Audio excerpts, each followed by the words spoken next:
He mocked the waitress for being broke and pathetic in the pouring rain, but his laughter died when the presidential motorcade arrived, and she was the one they came for. The rain came down in sheets, cold and relentless, soaking through Elena Rivera's thin uniform until it clung to her skin like ice. She stood under the broken awning of the Greystone Hotel, shivering, watching the valets rush past her with umbrellas held high over the heads of guests who didn't even glance her way. Her shift had ended 20 minutes ago, but her car wouldn't start, and she'd already called 3 tow trucks that were all booked solid. The bus didn't run this late on Sundays. She was stuck, wet, and so tired her bones ached. She pulled her phone from her purse, the screen cracked down the middle, and stared at the number for a ride share. $32. She had 18 in her account until Friday. Her throat tightened. She'd already skipped lunch twice this week to make rent, and her daughter Lily needed new shoes because the soles of her old ones had split open. Elena pressed her palm against her eyes, willing herself not to cry. Not here. Not where people could see. Pathetic. The word cut through the rain like a blade. Elena looked up. A man stood a few feet away, tall and sharp in a black suit that probably cost more than her monthly salary. His dark hair was slicked back, his jaw clean-shaven, and his eyes, cold, gray, unfeeling, looked her up and down like she was something stuck to the bottom of his shoe. Marcus Hale. She recognized him from the dining room. He'd sent back his steak twice tonight, snapped his fingers at her like she was a dog, and left no tip on a $400 bill. "Excuse me?" Elena's voice came out smaller than she wanted. Marcus smirked, the kind of smile that never reached his eyes. "Standing out here in the rain like some kind of stray. You people really don't know when to go home, do you?" Her chest tightened. "My car broke down. I'm just waiting for, let me guess, no money for a cab? No savings?" He stepped closer, and she could smell his cologne, expensive and suffocating. "You spend your whole life serving people like me, and you can't even afford an umbrella. That's what happens when you don't plan ahead. When you settle for mediocrity." Elena's hands curled into fists at her sides. She wanted to say something, wanted to scream at him that he didn't know her, didn't know what she'd been through, didn't know that she'd worked 2 jobs to put herself through nursing school before her husband died and left her with a mountain of medical debt and a 6-year-old daughter to raise alone. But the words stuck in her throat, heavy and bitter. "Nothing to say?" Marcus tilted his head, mocking. "Figures. People like you never do." A valet rushed over with an umbrella, holding it over Marcus's head like he was royalty. Marcus didn't even acknowledge him. He just kept staring at Elena, that cruel smile still playing on his lips. "You should be grateful, you know," he said, his voice low and sharp. "That people like me even come to places like this. Without us, you wouldn't have a job. You'd be nothing." Elena's vision blurred, and she didn't know if it was from the rain or the tears she was fighting to hold back. She turned away, her shoulders shaking, but she could still hear his voice cutting through the storm. "Look at you," Marcus continued, his tone dripping with contempt. "Soaking wet. Standing in the rain like you're waiting for someone to save you. Nobody's coming. You know why? Because you're nobody. Just another waitress who'll spend her whole life going nowhere." The words hit her like punches. Elena wrapped her arms around herself, trying to hold the pieces together, trying not to fall apart right there on the sidewalk.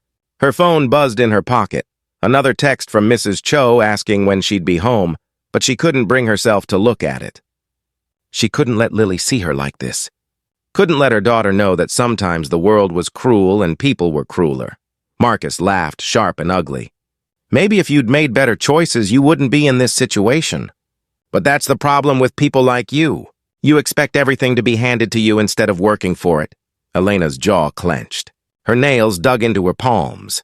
She wanted to tell him that she'd worked every single day since she was 16, that she'd held her husband's hand as he died, drowning in medical bills they'd never escape, that she came home every night with blisters on her feet and went to bed hungry so Lily could eat. But what was the point? Men like Marcus Hale didn't care. They couldn't see past their own reflections. "Well," Marcus said, adjusting his cufflinks with a theatrical sigh, "I'd love to stay and chat, but I have actual important things to do. Try not to catch pneumonia out here. Though, honestly, It might be an improvement. He turned toward the curb where his black Mercedes idled, the driver already holding the door open. Marcus was halfway to the car, still chuckling to himself about his own cruelty, when the street suddenly erupted with light. Red and blue flashes cut through the rain. The wail of sirens pierced the air. Marcus froze, his hand on the car door, as 4 police motorcycles roared into the hotel parking lot, their lights spinning, their presence commanding and absolute. Behind them came 3 black SUVs, sleek and identical, moving in perfect formation like something out of a movie. Elena's breath caught. She stepped back against the wall, her heart pounding. What was happening? The motorcycles positioned themselves at the entrance, blocking traffic. The SUVs pulled up directly in front of the hotel, right where Marcus stood, and came to a smooth, synchronized stop. The engines idled with a low, powerful hum that seemed to vibrate through the ground. Marcus's face had gone pale. He looked at the SUVs, then at the police motorcycles, then back at the SUVs, his expression shifting from confusion to alarm. His driver stood frozen, the Mercedes door still hanging open. Forgotten. "What the hell?" Marcus started. But his voice died as the doors of the middle SUV opened. 2 men stepped out. Both tall and broad-shouldered, dressed in dark suits with earpieces curled around their ears. Secret Service. Elena recognized the look immediately. The way they moved, the way their eyes scanned every corner of the parking lot, assessing threats. Her stomach dropped. This wasn't normal. This was presidential-level security. One of the agents walked directly toward the hotel entrance, his gaze sweeping past Marcus like he didn't exist. The other agent moved to the back door of the SUV and opened it, standing at attention. Marcus took a step back, nearly stumbling. His face had gone from pale to red, his mouth opening and closing like a fish gasping for air. There must be some mistake. I'm Marcus Hale. I own Hale Industries. If there's been some kind of... The agent ignored him completely. His eyes were locked on Elena. "Miss Rivera?" the agent called out, his voice calm and professional, cutting through the rain and the chaos. Elena's heart stopped. Her mouth went dry. She looked around, certain he must be talking to someone else, but there was no one else. Just her, soaking wet, pressed against the wall in her cheap uniform? "Me!" Her voice came out as barely a whisper. The agent walked toward her, his expression unchanging. Marcus stood frozen by his Mercedes, watching with an expression of utter disbelief. The valets had stopped moving. Guests in the hotel lobby were pressed against the windows, staring. "Ms. Elena Rivera?" the agent repeated, stopping a few feet in front of her. Yes," Elena stammered. "That's me. Ma'am, we've been instructed to escort you home. Please come with us." The world tilted. Elena couldn't breathe. Couldn't think. "I don't understand." I'm not. There must be a mistake." "No mistake. Ma'am." The agent gestured toward the waiting SUV. Another agent appeared with an umbrella, holding it over her head to shield her from the rain. "We need to leave now. It's a matter of security." Elena's legs felt like water. She looked past the agent to where Marcus stood, and the expression on his face was something she'd never forget. His eyes were wide, his mouth hanging open, his skin the color of old paper. He looked like someone had just pulled the ground out from under him. "But I'm just a waitress," Elena said, her voice shaking. "I'm nobody. Why would... Ma'am, please." The agent's tone was gentle but firm. "We have our orders." Elena glanced one more time at Marcus. He was staring at her like she'd just sprouted wings. The smug superiority had drained from his face, replaced by something that looked almost like fear. His driver had backed away from the Mercedes, watching the scene unfold with wide eyes. The agent extended his hand toward the SUV. "Ms. Rivera?" Elena's hands were shaking as she stepped away from the wall. Her soaking wet shoes squeaked on the pavement. The agent with the umbrella walked beside her, keeping her dry, treating her with a respect and care she hadn't felt in years. She could feel every eye in the parking lot watching her, the valets, the guests, Marcus Hale, but she kept her gaze forward. As she reached the SUV, she heard Marcus's voice, strangled and desperate. "Wait, there's been some kind of mistake. I'm Marcus Hale. I'm a major donor to..." The agent nearest to him finally looked his way. his expression flat and unimpressed. "Sir, please step back." Marcus's face went crimson. He opened his mouth again, but no sound came out. Elena climbed into the SUV, her wet uniform soaking into the pristine leather seats. The door closed with a heavy, final sound. Through the tinted window, she could see Marcus standing there, frozen, his expensive suit getting soaked as his driver scrambled to hold an umbrella over him too late. The convoy began to move. The police motorcycles pulled out first, their sirens blaring, clearing the road. The 3 SUVs followed in perfect formation, pulling away from the Greystone Hotel like they were carrying someone who mattered. Someone important. Someone who deserved to be protected. Elena looked back through the rear window. Marcus was still standing there, staring after the convoy, his face a mask of shock and confusion. The Mercedes sat forgotten behind him. The valets were whispering to each other, pointing. And Marcus Hale, the man who'd called her pathetic, who'd told her she was nothing, looked very small. Elena turned back around, her heart hammering in her chest, her mind spinning with 1,000 questions. The agent in the front seat spoke quietly into his earpiece. The city lights blurred past the windows, and for the first time in longer than she could remember, Elena felt something warm and unfamiliar blooming in her chest. It felt like hope. Elena didn't sleep that night. She sat on the edge of her bed, staring at the wall, her mind replaying the moment over and over. The SUVs, the agents, the look on Marcus Hale's face as the presidential escort arrived for her. For her, a waitress with $19 in her bank account and a daughter who needed new shoes. None of it made sense. By the time the sun came up, she'd convinced herself it was some kind of mistake. A mix-up. Maybe they'd meant to pick up someone else, someone who actually lived in her building, and she'd just gotten caught in the middle of it. That had to be it.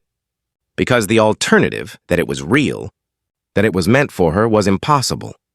She got Lily ready for school, braided her hair, packed her a lunch of peanut butter crackers and an apple, and walked her to the bus stop like it was any other day.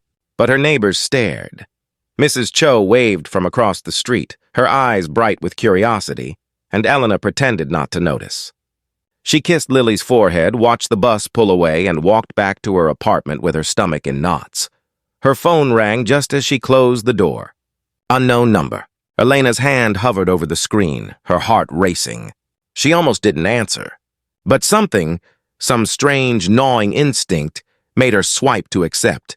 "Ms. Rivera?" A woman's voice, crisp and professional. "This is Caroline Winters, Chief of Staff to the President of the United States. Do you have a moment to speak?" Elena's legs gave out. She sank onto the couch, her hand pressed to her mouth. What? "I understand last night may have been confusing," Caroline continued, her tone warm but businesslike. "I want to assure you that everything was handled according to protocol. The President wanted to ensure your safe passage home." "The President?" Elena's voice was barely a whisper. "Why? I don't understand." "I don't know the President." There was a pause on the other end of the line, and then Caroline spoke again, softer this time. "Miss Rivera, do you remember a young woman named Catherine Shaw?"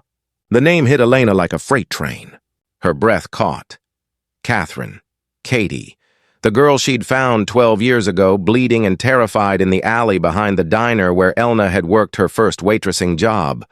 Katie, who'd been mugged, her purse stolen, her phone gone, too scared to go to the police because she was undocumented and afraid of being deported. Elena had taken her to the hospital, paid the bill with money she didn't have, and let Katie sleep on her couch for 2 weeks until she got back on her feet. They'd lost touch after that. Elena had moved, changed jobs, life had gotten in the way. "I remember her," Elena said, her voice shaking. Is she okay?" "She's more than okay," Caroline said, and there was a smile in her voice. "She's the President of the United States." Elena's world tilted. She couldn't breathe. Couldn't think. Catherine Shaw. Katie.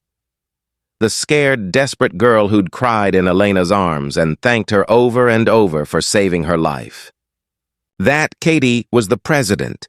"She never forgot what you did for her," Caroline continued. "She's been looking for you for years, but you'd moved and your name wasn't easy to trace. It wasn't until last night, when a member of her security detail happened to be dining at the Greystone Hotel, that she finally found you. Elena's hands were shaking so hard she almost dropped the phone. She sent the escort for me? She did. And she'd like to see you, if you're willing. There's a car waiting outside. Elena looked toward the window. Sure enough, a black SUV was parked at the curb, identical to the ones from last night. Her heart pounded. This was real. This was happening. I don't know what to say, she whispered. Say yes, Caroline said gently. Please. Elena closed her eyes.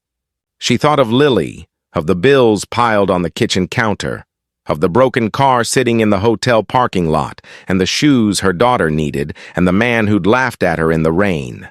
She thought of Katie, scared and small, and the way she'd looked at Elena like she was a hero. Okay, Elena said. I'll come. The ride to the White House was a blur. Elena sat in the back of the SUV, her hands folded in her lap, her mind racing. The agent in the front seat was silent, professional, and didn't ask questions. The city passed by outside the tinted windows, monuments, tourists, the everyday chaos of Washington, D.C., and then they were pulling through the gates. Into the belly of the most famous house in the world, Elena was escorted through halls lined with portraits and history, her cheap shoes squeaking on the polished floors. She felt like an imposter, like someone who didn't belong, and her chest tightened with every step. But then the doors opened, and there she was, Catherine Shaw, President Catherine Shaw. She looked different, older, stronger, her hair pulled back in a neat bun, her suit sharp and perfectly tailored. But her eyes were the same, warm, kind. And when she saw Elena, they filled with tears. Elena, she breathed, and crossed the room in 3 strides. She pulled Elena into a hug so tight it hurt. And Elena felt something break open inside her. Years of exhaustion, of loneliness, of carrying the weight of the world on her shoulders alone. I can't believe it's you, Catherine whispered. I can't believe I finally found you. Elena pulled back, her own eyes wet. Katie, I don't understand. Why? Because you saved my life, Catherine's voice cracked. You didn't have to. You didn't know me, but you saw me, and you helped me, and you didn't ask for anything in return. Do you know how rare that is? How precious? Elena shook her head, her throat too tight to speak. You gave me a chance when no one else would, Catherine continued. You believed in me, and I swore that if I ever got the chance, I'd find you and pay it forward. She reached out, taking Elena's hands in hers. I want to help you now, however I can. Whatever you need. Elena's knees buckled. She sank into the chair Catherine guided her to, her hands trembling. I don't need charity, she whispered. I just need to take care of my daughter. Then let me help you do that, Catherine said firmly. I've already arranged for a full scholarship to any university Lily wants to attend when she's ready. I've set up a trust fund for her future.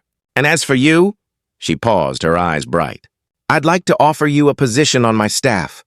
Community Outreach Coordinator. You'd be helping people just like you helped me. People who need someone to see them. Elena's vision blurred. She couldn't speak. Couldn't breathe. It was too much. Too big. You don't have to answer now, Catherine said gently. But please think about it. You deserve this, Elena. You deserve to be seen. They talked for hours. Catherine told her about the years after they'd lost touch, how she'd worked her way through law school, how she'd never forgotten the woman who'd given her a second chance when she had nothing. Elena told her about losing her husband, about the debt, about working herself to the bone just to keep Lily fed and safe, and Catherine listened. Really listened. The way she had all those years ago when she was just a scared girl on Elena's couch. When Elena finally left the White House, the sun was beginning to set. She stepped out into the golden light and the world looked different. Softer. Full of possibility. The SUV was waiting to take her home, but this time she wasn't afraid. She wasn't ashamed. She climbed inside with her head held high. That evening, Elena picked Lily up from school and took her out for ice cream, even though it meant dipping into the last of her cash. They sat in the park, Lily chattering about her day, And Elena held her daughter's small hand in hers and thought about the future, a future that suddenly felt wide open and full of light. "Mommy, why are you smiling so much?" Lily asked, her face smeared with chocolate. Elena wiped a spot off her daughter's cheek. "Because good things are coming, baby. Really good things." 3 days later, the story broke. Every news station in the country ran it. The president's emotional reunion with the woman who'd saved her life years ago. They showed photos of Elena and Catherine standing together in the White House, both of them smiling. They interviewed neighbors who'd seen the presidential escort. They dug up Elena's story, her struggles, her sacrifices, and suddenly the whole country knew her name. Marcus Hale saw it on the television in his office. He was sitting at his desk, going through contracts, when his secretary knocked and told him to turn on the news. He grabbed the remote, irritated at the interruption, and then froze. There she was, Elena Rivera, the waitress he'd mocked, the woman he'd called pathetic and nobody. She was standing next to the President of the United States, and they were calling her a hero. Marcus's hands went numb. The remote slipped from his fingers and clattered onto the desk. He stared at the screen, his mouth dry as the reporter detailed Elena's act of kindness 12 years ago, how she'd helped a desperate young immigrant who would go on to become the most powerful person in the world. The camera cut to footage from the Greystone Hotel. Security cameras had caught the moment. Marcus standing in the rain, hurling insults at Elena, and then the presidential motorcade arriving. The look on his face when the agents called her name.